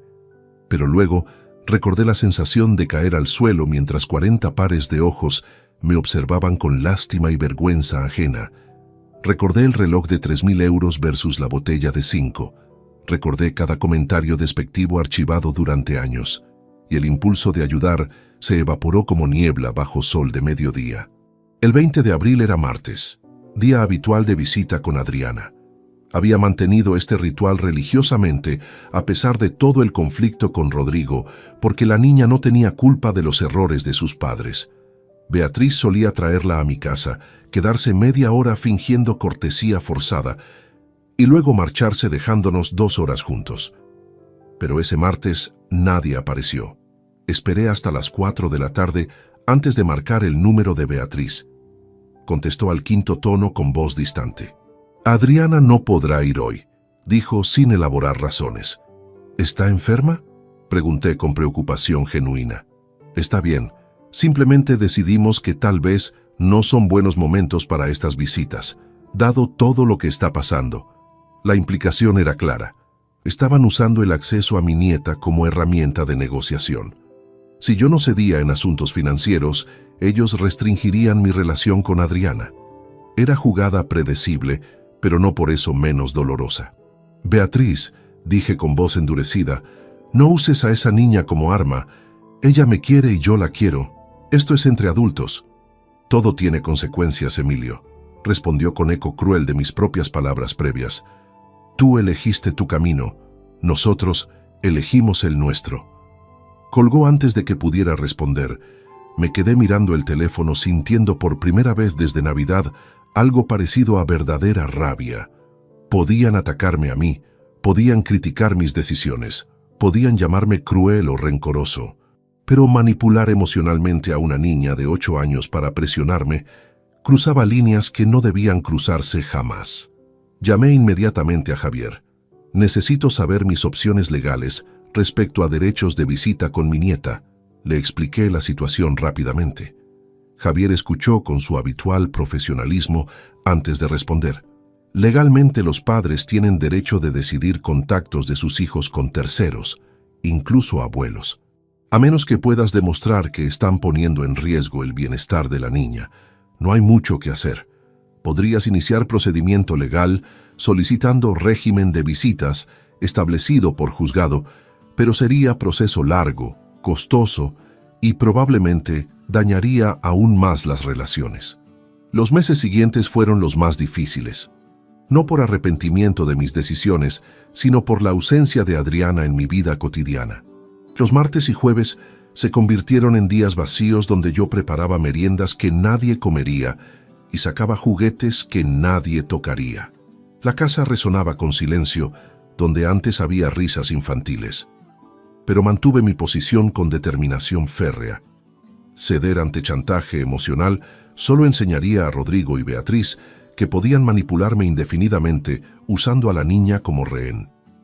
A finales de mayo recibí un sobre pequeño por correo certificado. Lo abrí con curiosidad y encontré dentro una carta manuscrita en papel decorado con flores dibujadas en las esquinas. La letra era infantil, cuidadosa, de alguien que todavía estaba aprendiendo caligrafía correcta. Querido abuelo, comenzaba con ortografía imperfecta pero legible. Te extraño mucho. Mamá dice que estás ocupado y por eso no me visitas. ¿Hice algo malo? ¿Ya no me quieres? Por favor, ven a verme, Adriana. Las palabras atravesaron mis defensas como flechas certeras. Me quedé sentado en la cocina sosteniendo aquella carta durante horas, leyéndola una y otra vez hasta memorizar cada palabra torpe y cada falta de ortografía. Adriana creía que yo la había abandonado. Sus padres habían construido narrativa donde el abuelo cruel simplemente dejó de quererla sin razón aparente. La niña no entendía complejidades de conflictos adultos, traiciones acumuladas, dignidad pisoteada. Solo entendía que el abuelo que la llevaba al parque ya no aparecía los martes. Y eso rompía algo fundamental en mi interior. Esa tarde llamé a Javier nuevamente. Quiero modificar el fideicomiso de Adriana, aumentarlo a 120.000 euros y añadir cláusula específica estableciendo que cuando cumpla 18 años recibirá carta explicándole toda esta situación desde mi perspectiva. Quiero que entienda algún día que nunca la abandoné, que fueron sus padres quienes cortaron contacto como estrategia de manipulación. Javier tomó notas sin comentarios. Ya no cuestionaba mis decisiones, simplemente las ejecutaba con eficiencia profesional. También decidí hacer algo que había estado considerando durante semanas. Usando parte del dinero de la venta del apartamento, contacté con la Fundación de Ayuda al Mayor de Salamanca, una organización que brindaba asistencia a personas mayores abandonadas por sus familias. Quería donar 50.000 euros con condición de que establecieran un programa específico llamado Dignidad en la Vejez, que ayudara a ancianos enfrentando situaciones similares a la mía. La directora de la fundación, una mujer llamada Teresa Ramos de unos 50 años, casi lloró cuando le expliqué mi propuesta. Señor Vargas, me dijo durante nuestra reunión en las oficinas de la fundación, esta donación cambiará vidas. Vemos docenas de casos cada mes, personas que dedicaron todo a sus familias solo para ser descartadas cuando ya no resultan útiles o convenientes. Con estos fondos podemos ofrecerles no solo ayuda práctica, sino también apoyo emocional y legal. Firmé el acuerdo de donación, sintiendo que al menos algo positivo emergía de toda esta situación dolorosa. Si mi experiencia podía ayudar a otros a establecer límites antes de llegar a rupturas definitivas, entonces no había sido completamente en vano. En junio, Pablo organizó una comida familiar pequeña en su casa. Solo estaríamos él, su novia Cristina y yo. Hacía meses que no teníamos ocasión de hablar tranquilamente sin la sombra del conflicto con Rodrigo interfiriendo. Cristina preparó paella valenciana, mi favorita, y nos sentamos en su terraza pequeña, disfrutando del sol de principios de verano. «Papá», dijo Pablo después del postre, «quiero que sepas que admiro lo que hiciste. Sé que no fue fácil, sé que te costó mucho emocionalmente, pero pusiste límite donde era necesario». Sus palabras me conmovieron más de lo que esperaba. «¿Rodrigo sabe que piensas así?», pregunté. Pablo negó con la cabeza. «Rodrigo y yo apenas hablamos ahora. Intenté explicarle tu perspectiva, pero está convencido de que eres tú quien actúa irracionalmente. Dice que Gonzalo tiene razón sobre ti, que eres hombre anticuado incapaz de adaptarte a valores modernos». Sonreí sin humor. Valores modernos. Interesante eufemismo para justificar falta de respeto y gratitud. Cuando valorar el dinero sobre las personas se convirtió en progreso. Cristina, que había permanecido callada durante la mayor parte de la conversación, intervino con voz suave. «Mi padre abandonó a mi madre cuando yo tenía 10 años. Se fue con mujer más joven y formó nueva familia. Durante años mi madre lo perdonaba cada vez que reaparecía pidiendo dinero o favores, hasta que un día simplemente dijo basta. Y fue la mejor decisión que pudo tomar. Le enseñó que su dignidad valía más que mantener relación tóxica por obligación social». Me miró directamente. «Lo que hiciste con Rodrigo es similar. Pusiste tu dignidad primero. Eso no es egoísmo, es supervivencia emocional». La comida terminó entrada la tarde. Regresé a casa sintiéndome menos solo que en meses. Tener aunque fuera una persona en mi familia que entendía mi posición significaba más de lo que podía expresar. Esa noche, mientras organizaba fotografías viejas en álbumes que había descuidado durante años, encontré docenas de imágenes de Rodrigo en diferentes etapas de su vida. Rodrigo a los 5 años con su primer uniforme escolar. Rodrigo a los 12 ganando premio de matemáticas. Rodrigo a los 18 graduándose con honores. Rodrigo a los 25 en su boda con Beatriz. En cada fotografía yo estaba presente. En el fondo, al lado, sosteniendo la cámara, organizando los eventos. Siempre ahí, siempre disponible, siempre apoyando silenciosamente. ¿En qué momento exacto se rompió ese vínculo? ¿Fue gradual o hubo momento específico donde Rodrigo decidió que Gonzalo ofrecía más valor que su propio padre? Tal vez nunca sabría la respuesta exacta. Tal vez no importaba. Lo que importaba era que ahora, mirando esas fotografías con ojos despejados de ilusiones, podía ver patrones que antes negaba. La sonrisa forzada de Rodrigo en eventos familiares simples, su entusiasmo genuino solo cuando había audiencia impresionable, su tendencia a mencionar mis defectos en contextos públicos disfrazándolos de humor. En julio, la Fundación de Ayuda al Mayor organizó ceremonia pequeña para anunciar oficialmente el programa Dignidad en la Vejez. Me invitaron como donante principal, pero inicialmente rechacé, prefiriendo mantener bajo perfil. Teresa insistió: los ancianos que ayudaremos necesitan ver que no están solos, necesitan ejemplo de alguien que estableció límites y sobrevivió. Por favor, Emilio, considera asistir. Finalmente acepté, más por ellos que por mí mismo. La ceremonia se realizó en Salón de Actos de la Fundación. Asistieron unas 50 personas, trabajadores sociales, voluntarios, algunos beneficiarios del programa, representantes del ayuntamiento. Teresa pronunció discurso emotivo sobre la epidemia silenciosa de ancianos abandonados y maltratados por familias que deberían protegerlos. Luego me invitó al estrado. No había preparado discurso formal, simplemente hablé desde el corazón sobre dignidad, sobre el derecho de las personas mayores a establecer límites, sobre la diferencia entre perdonar por amor y permitir abuso por obligación social. Durante demasiados años confundí amor incondicional con aceptación incondicional de maltrato, dije mirando los rostros atentos en la audiencia. Creí que ser buen padre significaba absorber cualquier ofensa, perdonar cualquier transgresión, estar siempre disponible sin importar cómo me trataran.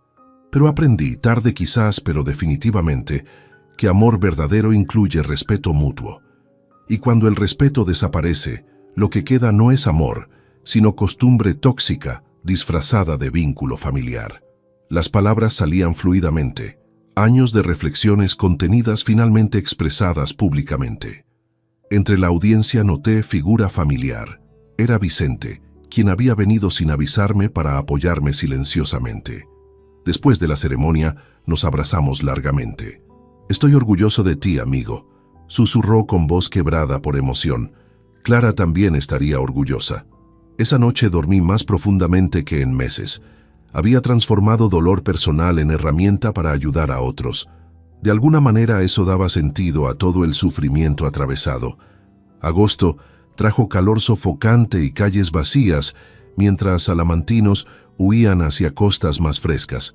Yo permanecí en la ciudad, disfrutando de la tranquilidad inusual, leyendo libros que había pospuesto durante años, cuidando mi jardín que ahora florecía espectacularmente. Diciembre del 2024 llegó con frialdad familiar y cielos grises cargados de promesas de nieve. Exactamente un año había transcurrido desde aquella Navidad devastadora que cambió el curso de mi vida familiar para siempre. Este año no habría cena multitudinaria en mi casa. No habría preparativos elaborados ni esperanzas ingenuas de reunión armoniosa.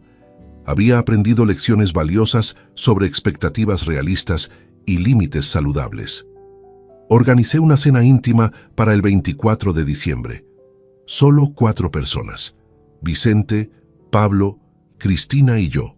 4 personas que valoraban mi compañía por quién era, no por lo que podía darles materialmente. 4 personas con quienes podía ser simplemente Emilio, sin cargar peso de decepciones acumuladas o resentimientos disfrazados de afecto familiar. La mesa estaba puesta con mantel sencillo, sin pretensiones de grandeza. La comida sería simple: Cordero asado con patatas, ensalada, turrón tradicional. Nada elaborado ni ostentoso, solo honesto y suficiente. El 22 de diciembre, 2 días antes de la cena planeada, sonó el timbre de mi casa alrededor de las 6 de la tarde. No esperaba visitas. Miré por la mirilla y vi a Rodrigo parado en el umbral con postura encorvada que nunca le había visto antes. Llevaba abrigo oscuro arrugado y barba de varios días descuidada. En sus manos sostenía sobre blanco que parecía contener varias páginas manuscritas. Durante largo momento consideré no abrir, pero curiosidad venció a cautela. Abrí la puerta y nos miramos en silencio cargado de todo lo no dicho durante 12 meses. «Papá», su voz sonaba rasposa, como si hubiera llorado recientemente o no hubiera dormido en días. «Sé que no tengo derecho a estar aquí después de todo, sé que probablemente cerrarás la puerta en mi cara, pero necesito que leas esto». Extendió el sobre hacia mí con mano temblorosa. Lo tomé sin comprometerme a nada, sintiendo el peso de las páginas dentro. «¿Qué es?», pregunté manteniendo distancia física y emocional entre nosotros. «Es carta. Bueno, más bien confesión. Llevo 3 meses escribiéndola, reescribiéndola, intentando encontrar palabras correctas para expresar lo que necesito decirte». Rodrigo se pasó mano por cabello despeinado con gesto de agotamiento profundo. «No espero perdón. No espero que cambies ninguna de tus decisiones. Solo necesito que sepas, necesito que entiendas que finalmente lo veo. Todo, lo que hice, lo que fui, lo que perdí». Sus ojos estaban enrojecidos, brillantes de lágrimas contenidas con dificultad. Lo dejé parado en el umbral mientras abría el sobre y extraía las páginas. Eran 6 hojas completas escritas en letra apretada que llenaba cada centímetro disponible. Comencé a leer de pie, con Rodrigo esperando silenciosamente, sin atreverse a interrumpir. Las primeras líneas eran disculpa directa por la humillación de Navidad, pero rápidamente la carta se profundizaba en territorio más complejo. Rodrigo relataba cómo Gonzalo había envenenado gradualmente su perspectiva sobre mí durante años, sembrando semillas de desprecio disfrazadas de consejos empresariales. «Me convenció de que tu forma de vida era fracaso», escribía con honestidad brutal, «de que hombres verdaderamente exitosos no trabajaban con manos, sino con cerebro, de que mecánicos eran clase obrera sin ambición, mientras empresarios como él representaban verdadero logro. Y yo, desesperado por impresionarlo, por ganar su aprobación, absorbí ese veneno y lo internalicé hasta creer que era verdad. Te miré con ojos de Gonzalo en lugar de ojos de hijo que debía recordar todos tus sacrificios». Continué leyendo mientras Rodrigo permanecía inmóvil en la entrada.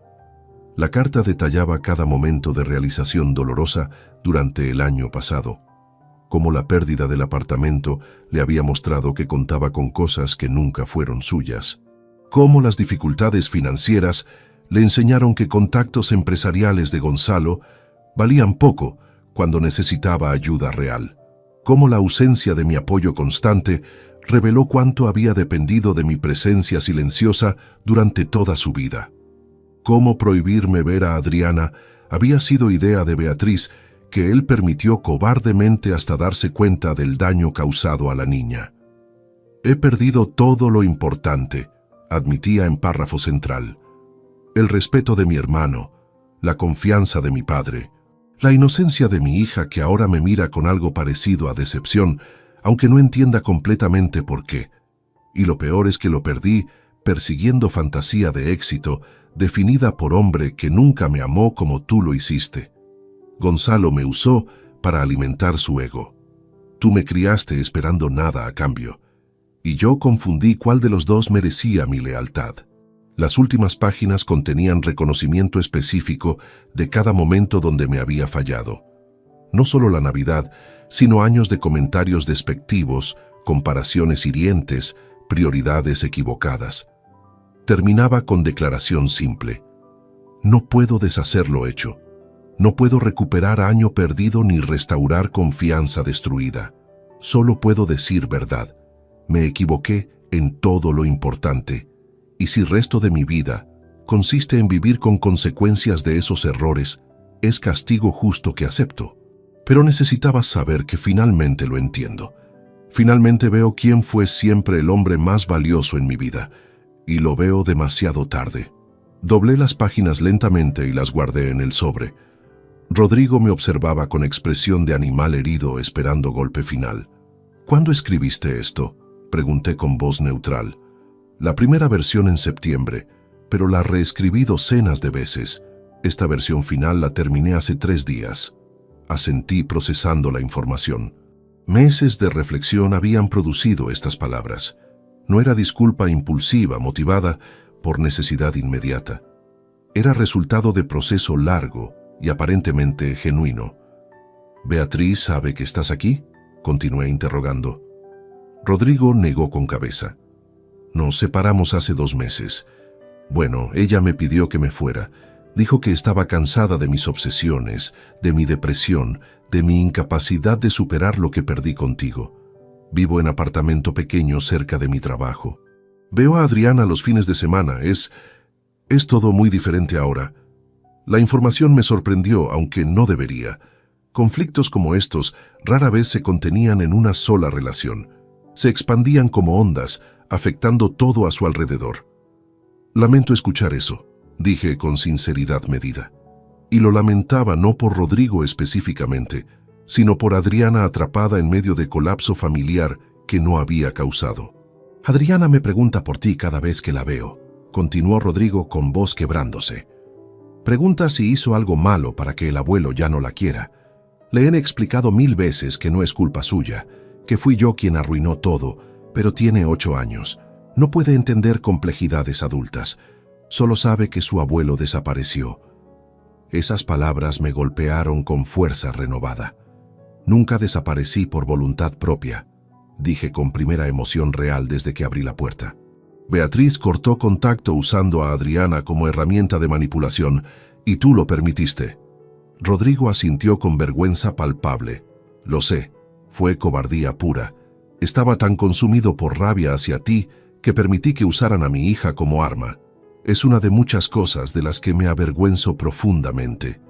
Hubo silencio largo donde solo se escuchaba viento frío de diciembre silbando entre los árboles.